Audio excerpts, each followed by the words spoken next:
Hello, welcome to Pro Tips on Gecko TV. Let's talk about the physical install of the in.clear system, which is actually pretty simple. There are two types of main pump you can have underneath the hot tub, either a dedicated circulation pump or a booster pump, dual speed. So let's talk about first the easier of the two, the circ pump. What really matters is that you always put the in.clear on the discharge side of the pump because the in.clear has a pressure switch. So on the suction side, the pressure switch is actually never closed. It would never work.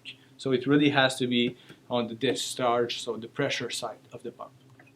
If you have a circulation pump, well, it would always be recommended to put the in.clear directly in the same line of plumbing. So you have the discharge, you may have the heater, and then the in.clear, and you're done. That's as easy as that.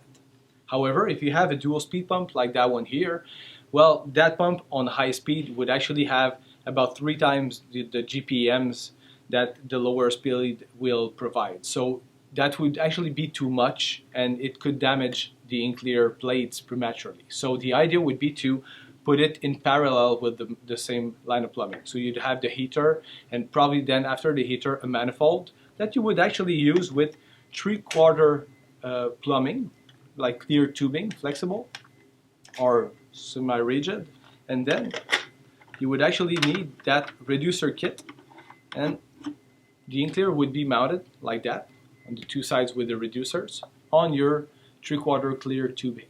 And of course then, even though the pump goes on high speed, it would not be damageable to the unit, and still that reduction would build enough pressure for the pressure switch to close at all times. So that'd be the way to go. And if you have questions or concerns about the install, of course, give us a quick call. We'll be ready to help. Thank you for watching.